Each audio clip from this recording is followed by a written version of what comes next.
네, 오늘 말씀은 고린도 후서 5장 17절 말씀입니다. 한 목소리로 다 같이 봉독하시겠습니다. 그런즉 누구든지 그리스도 안에 있으면 새로운 피조물이라 이전 것은 지나갔으니 보라 새 것이 되었도다. 아멘. 할렐루야. 할렐루야. 주일은 하나님께서 하늘문을 활짝 여시고 우리 마음문도 활짝 여셔서 복을 부어주시는 축제의 날입니다. 아멘. 오늘은 날마다 하나님을 기대하라 라는 제목으로 말씀을 나누고자 합니다. 벌써 2024년이 밝았죠? 네. 여러분들의 2024년은 어떻습니까? 모르겠어요.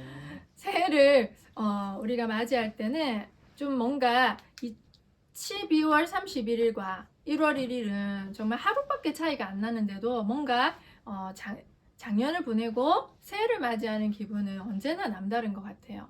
그리고 우리는 살아온 횟수만큼 그 새해를 맞이해 왔잖아요. 저 역시도 그랬고요. 그래서 늘 새해를 기대했던 것 같아요. 그런데 제가 뒤돌아보니까 예수님을 믿기 전에 제가 맞이했던 모든 새해들을 항상 기대를 했지만 그 1년을 살아보고 나면 제가 기대했던 것만큼 인생이 그렇게 짠 하고 새롭게 변화된다거나 내가 저 역시도 굉장히 최선을 다해서 살아왔거든요. 그런데 그렇게 노력한 만큼의 결과가 제 손에 연말에 쥐어지는 그런 일들은 별로 많지가 않더라고요. 그러면서 점점 시간이 지나다 보니까 새해를 기대는 하지만 뭔가 그것은 불확실한 기대, 막연한 기대가 되어져 버리더라고요. 그래서 그런데 이제 제가 예수님을 믿고 나서 확실하게 달라진 점이 있어요. 예수님을 믿고 나서부터 뭐 예수 믿기 전과 제 인생이 180도 확 변화되거나 뭔가 엄청난 기적이 일어나거나 하지는 않았거든요. 그런데 달라진 점 뭐냐면 바로 오늘의 본문 말씀입니다. 오늘의 본문 말씀을 다시 읽어드리면 그런즉 누구든지 그리스도 안에 있으면 새로운 피조물이라 이전 것은 지나갔으니 보라 새 것이 되었도다. 아멘. 이 말씀이 있죠. 근데 이 말씀은 너무 멋진 말씀이 아닐 수 없어요. 어떤 사람이든지를 불문하고 누구든지 그리스도 안에 있으면 새로운 피조물이 된다고 합니다. 이전 것은 지나갔으니 보라 새 것이 되었다고 선언을 해버립니다.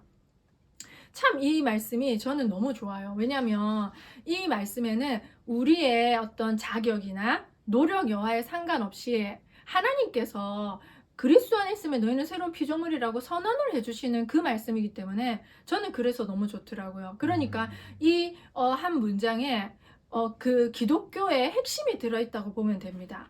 뭐냐면 제가 진리를 찾지 못해서 방황하던 청소년 시기가 있었어요. 그래서 제가 좀 철학적인 소녀였나 보죠, 남들보다. 그래서 저는 왜 사냐? 인간은 무엇 때문에 사냐? 어디에서 와서 어디로 가냐? 항상 이게 고민이었어요. 근데 답을 알 수가 없는 거죠. 그러면서 세상 사는 건 어린 시절부터 왜 이렇게 힘이 드는지 모르겠어요. 저는 항상 너무 지친다라는 마음이 항상 있거든요. 그게 어디서부터 비롯됐을까 생각해 보니까 한 장면이 떠올라요. 제가 고등학교 시절에 학교를 가야 되는데 학교 가는 게 너무 힘이 드는 거예요. 그만 쉬고 싶은 거예요. 어떤 생각이 드냐면 마치 인생을 많이 산 할머니 같은 심정으로 볕 좋은 그런 마당에 가만히 앉아가지고 그 볕을 그냥 쬐고 싶더라고요.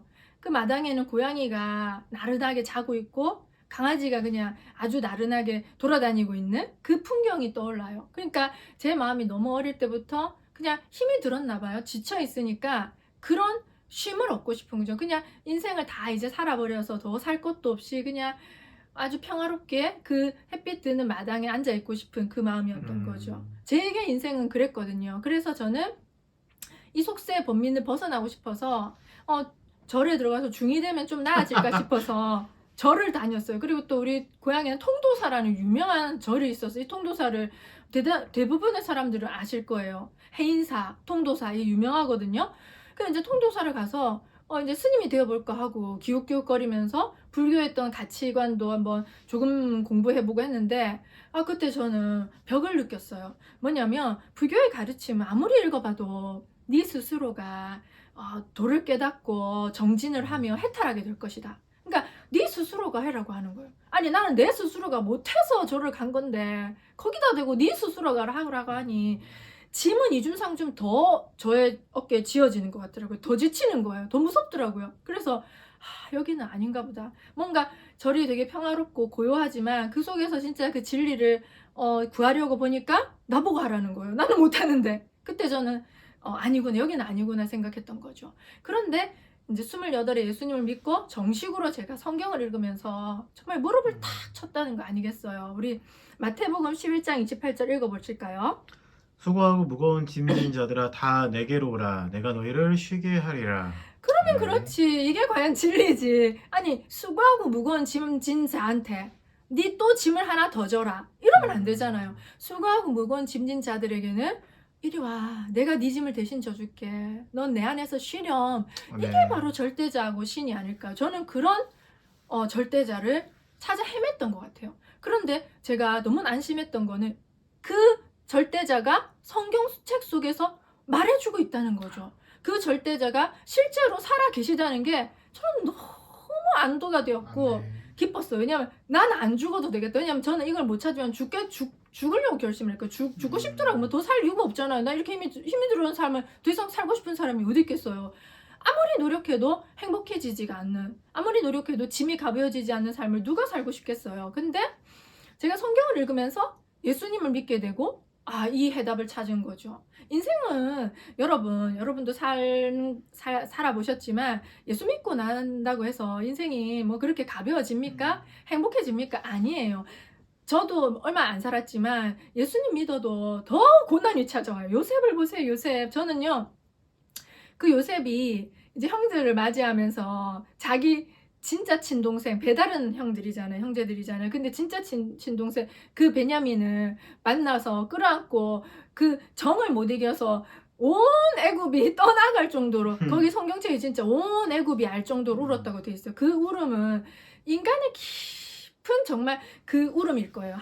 아무리 하나님이 자기가 하나님께 쓰임 받는다고 알고 있어도, 하나님께서 그와 함께 하셔서 형통한 삶을 살아간다 해도 인간이 느끼는 뭐 희노애락의 감정은 어쩔 수가 없는 거죠. 그 참았던 울음이 아닐까. 저는 거기서 정말 공감이 가더라고요. 얼마나 요셉 대단한 존경스러운 우리의 선배지만 이분도 이런 아픔이 있었구나. 그런데 이분은 하나님만 오직 의지하신 거죠. 하나님만 의지했기 때문에 그 인생을 그렇게 극복해 나갈 수 있었던 거죠.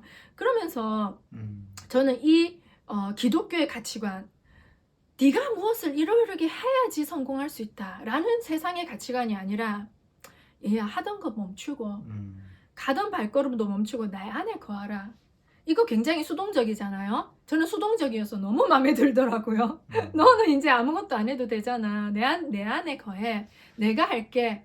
이렇게 다른 절대자가 능동적으로 움직여주는 게 내 대신, 저는 너무 그게 감사하고 안도감이 들더라고요.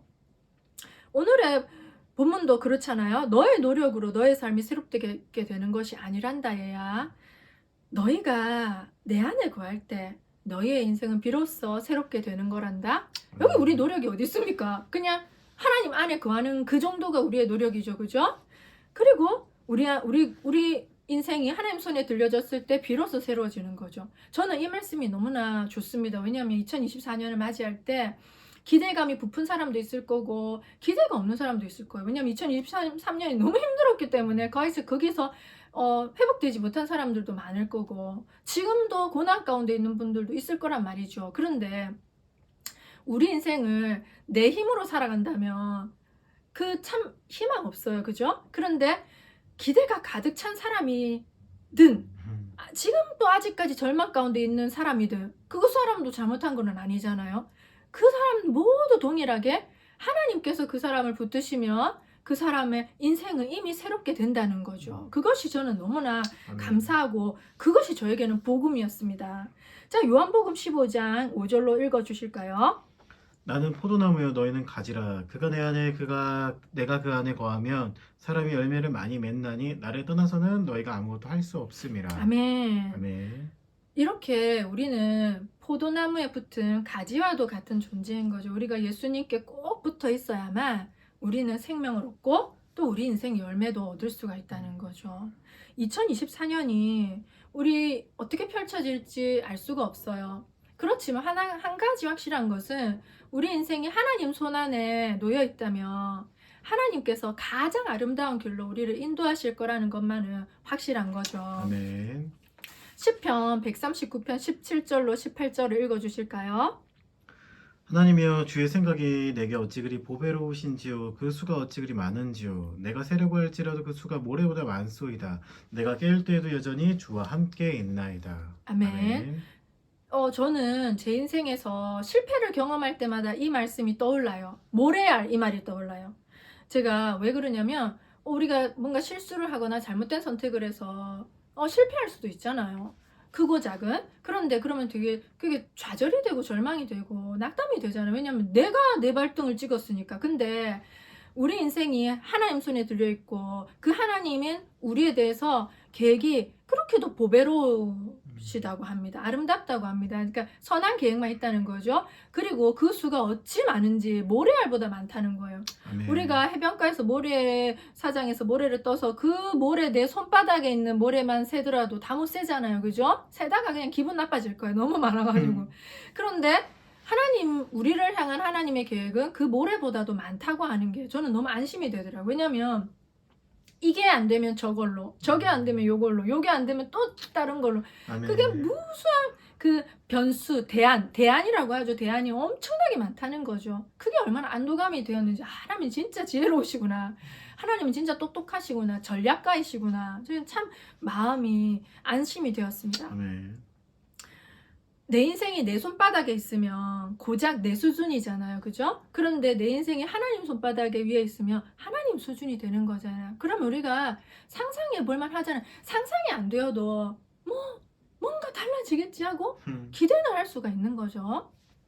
이스라엘 백성이 종살이 하던 애굽을 빠져나올 때 그들은 어마어마한 기적을 체험했어요. 그들 처음에는 광야에서 죽는 줄 알았어요. 왜냐하면 앞에는 홍해가 가로막혀 있죠. 뒤에는 애국 군대가 추격해오죠. 왜 근데 다른 길로 안 가서 했을 때 그 블레셋으로 가는 육로가 있었다고 해요. 홍해를 안 건너도 되는. 근데 그 성경에 이제 보니까 그대로 써 있어요. 출애굽기에. 그 블레셋으로 가면 이것들이 가뜩이나 전쟁도 못 하는데 전쟁하다가 마음이 약해져가지고 막 죽거나 돌아가고 싶어질까봐.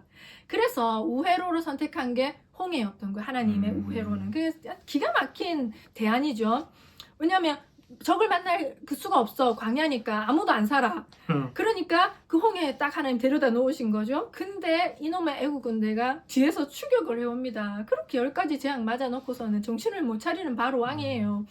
그런데 앞에는 홍해가 가로막혀 있고 뒤에는 애국 군대가 쳐들어오지. 그러니까 이스라엘 백성은 자기가 그 자리에서 죽을 줄로 알았겠죠. 그래서 모세한테 애굽에 매장지가 없어서 우리를 여기까지 끌고 와서 죽이려고 드느냐 하고 원망을 했던 거죠. 그런데 어떤 일이 벌어졌냐면 홍해가 갈라져서 좌우에 그 바닷물이 벽처럼 쏘고 마른 땅을 이스라엘 백성이 건너갔다고 했어요. 근데 하나님께서는 또 어떤 은혜를 베풀어 주셨냐면 이스라엘 백성과 애굽 군대 사이에 구름 기둥과 불 기둥을 세우셔서 애굽 군대를 혼란스럽게 했어요.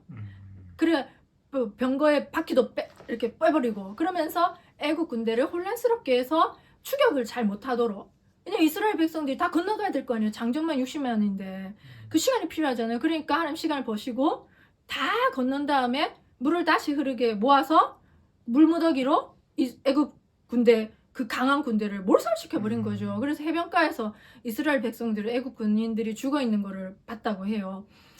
그런 기적을 베풀실지 누가 알았겠습니까? 그러면서 이제 이렇게 출애굽기에서 말씀을 적혀 있어요. 14장 13절로 14절.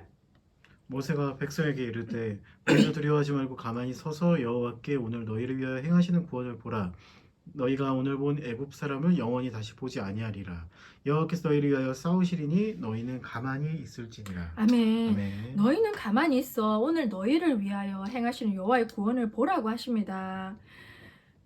저는 이 장면을 생각할 때마다 너무나 장엄해요. 하나님께서 자신의 백성을 위해서 행하신 구원의 기적이 얼마나 멋집니까? 이 한편에 정말 대하 드라마 같잖아요. 홍해가 쫙 갈라지고 건너는데 애국 군대는 다 매장되고 근데 그 통쾌하기까지 해요. 왜냐하면 애국 군대가 얼마나 지긋지긋한지 바로왕이 얼마나 지긋지긋해 세상 공중 권세를 잡은 그 세상 권세를 잡은 원수의 그 세력이잖아요.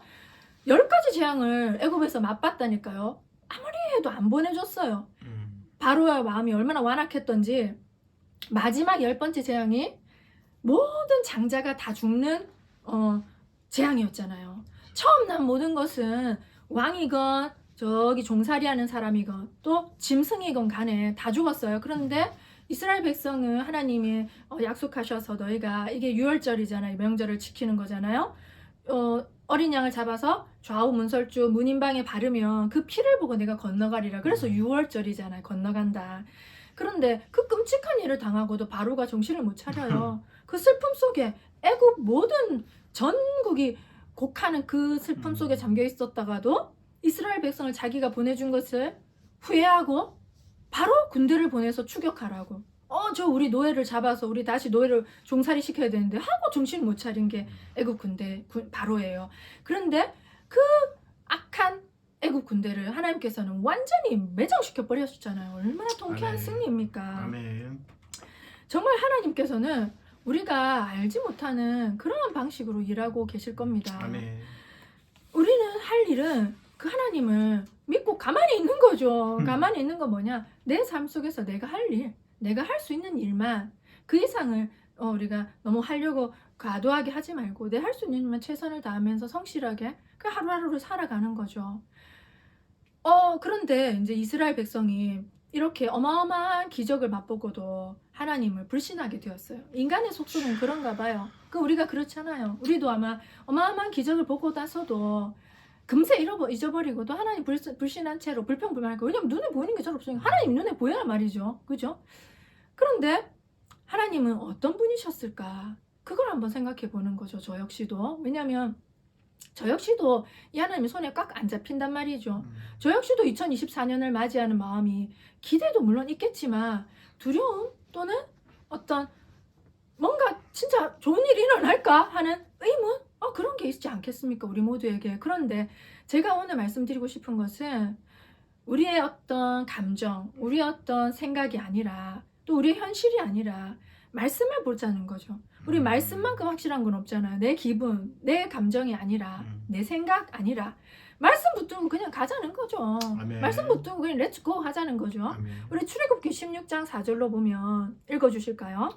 그때 여호와께서 모세에게 이르시되 보라 내가 너희를 위하여 하늘의 양식을 비같이 내리리니 백성이 나가서 일용할 것을 날마다 거둘 것이라. 이같이 하여 그들이 내 율법을 준행하니 아니하나 내가 시험하리라. 아멘. 이것이 아멘. 바로 만나였잖아요. 사람들이 뭔지 몰랐어요. 왜냐면 아침에 이슬이 내리는 것처럼 풀에 이렇게 조그만한 그런 게 내려서 그걸 다 거두어서 그날 일용할 양식을 먹고 하루 것만 거뒀어요. 하루 그 가족이 먹을 것만.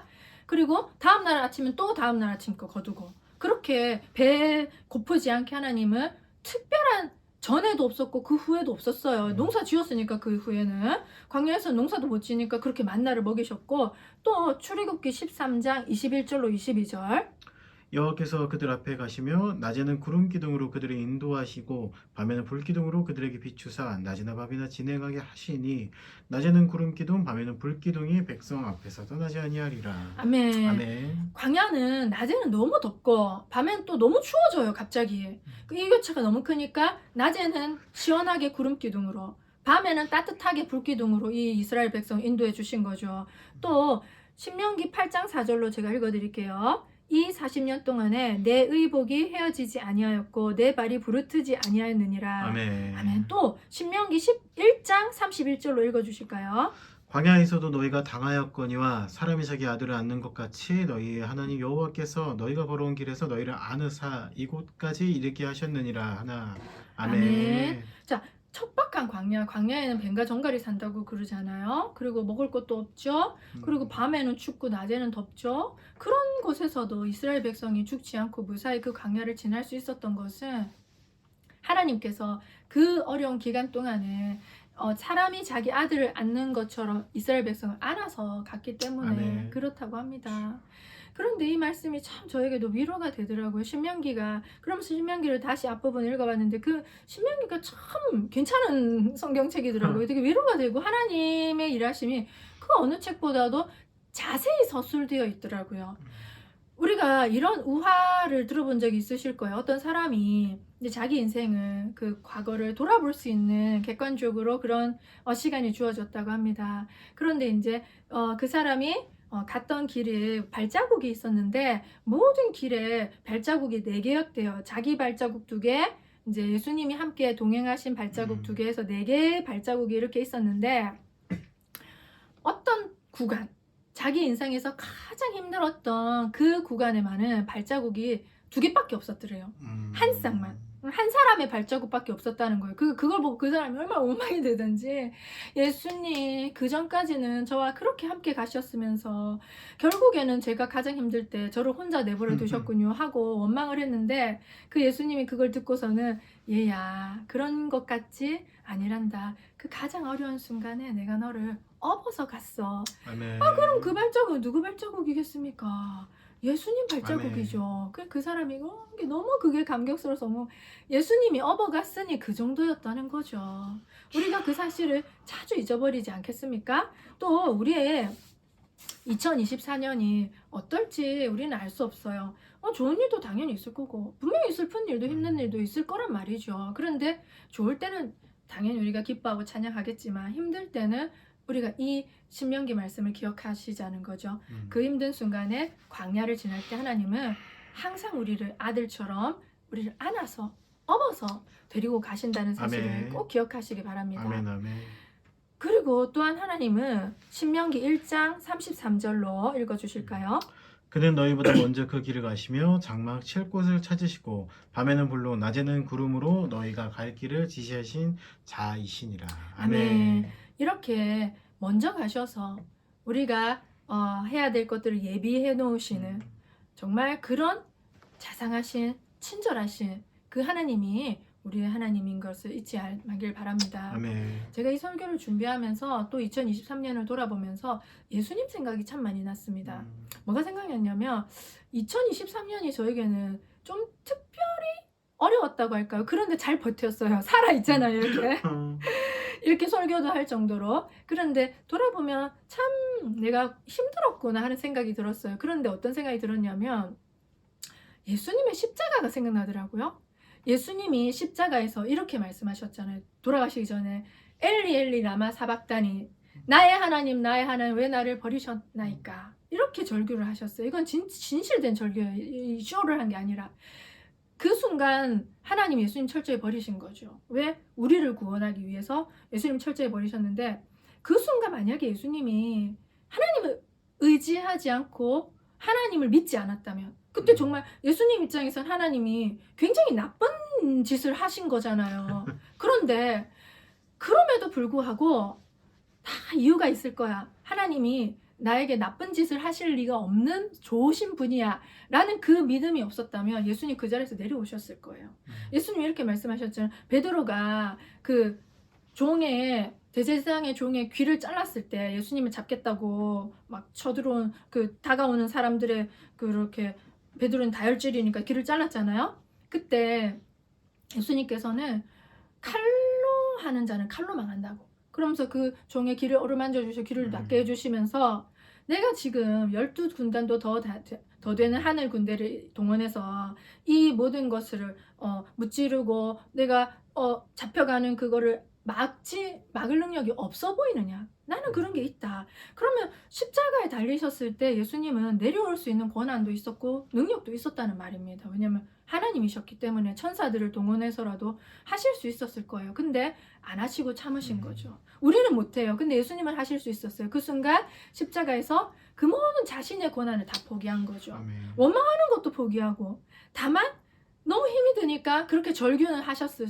거예요. 그렇지만 예수님에게 있었던 거, 우리에게는 없지만 예수님에게 있었던 건 하나님을 향한 100% 신뢰였어요. 야, 저는 그게 부럽더라고요.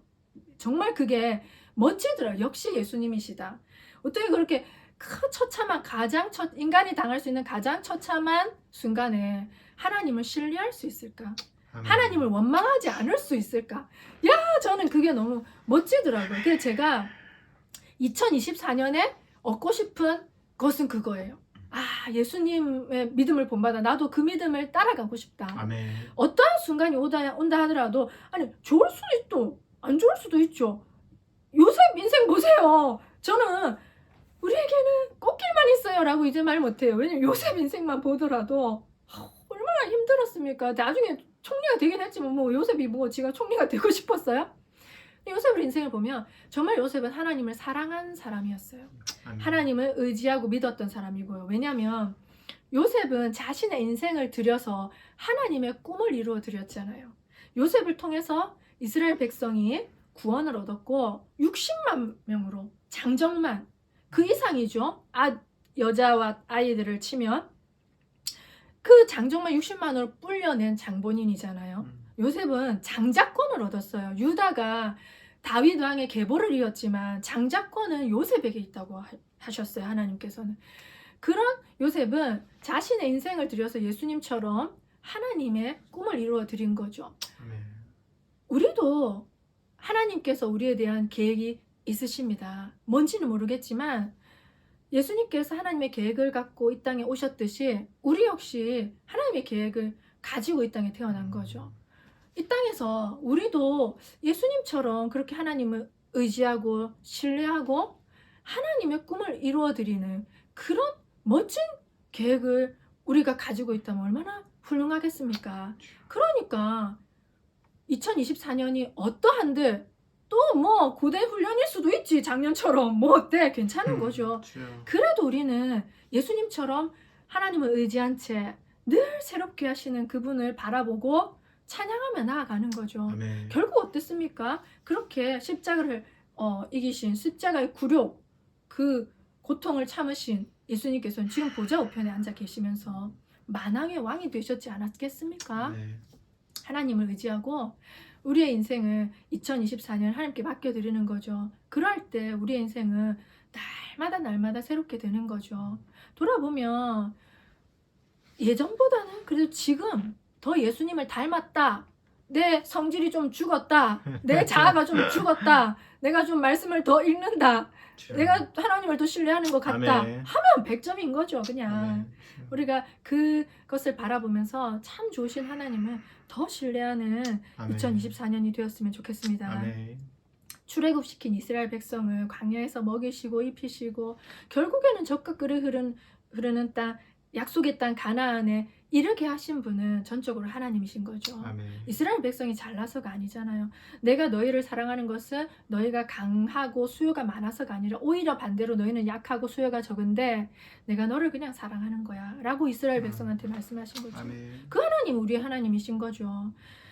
그래서 올 한 해 우리가 어떤 절망이 2023년 있었다 하더라도 어떤 좋은 일이 있었다 하더라도 또 어떤 아픔이 있었다 하더라도 그 모든 것을 뒤로 하고 옛것은 흘려보내고 올 한 해 또 하나님을 새롭게 소망하는 새롭게 기대하는 저와 여러분이 되길 소망합니다. 아멘. 그래서 우리가 그리스도 예수 안에 있으면 날마다 새로운 피조물이 된다는 것을 그 말씀을 우리가 믿자고요. 그 말씀은 진리니까 그 말씀 붙들고 올 한 해도 또 기쁨으로 감사함으로 행복하게 나아가시는 저와 여러분이 되길 소망합니다. 아멘. 이전 것은 지나갔으니 보라 새 것이 되었도다. 되었도다. 아멘. 아멘. 기도하겠습니다. 주님 감사합니다. 오늘 또 23년을 보내고 2024년 4년 새해를 맞이하면서 주님을 더 바라볼 수 있는 귀한 말씀 주셔서 감사합니다. 아멘. 이스라엘 백성에게 행하셨던 그 하나님이 우리의 하나님이시니 정말 감사합니다. 지금도 우리와 함께하고 계시고 언제나 앞으로도 동행하실 주님을 감사하며 찬양합니다. 아멘. 우리 예수 그리스도 안에 거할 때 우리의 노력과 우리의 신분과 우리의 자격과는 상관없이 하나님께서 우리를 늘 새롭게 하신다는 약속의 말씀 주시니 감사합니다. 아멘. 오늘 우리와 함께 이 설교를 듣고 함께 예배드리는 그 모든 사람들에게 주님께서 날마다 새롭게 하시는 은혜를 베풀어 주시옵소서. 아멘. 그래서 예수님처럼 어떠한 순간일지라도 하나님을 100% 신뢰하는 그 믿음을 닮아가는 저희 모두가 될 수 있도록 축복하여 주시옵소서. 아멘. 감사를 드리며 우리 구주 예수님의 이름으로 기도드립니다. 아멘. 아멘.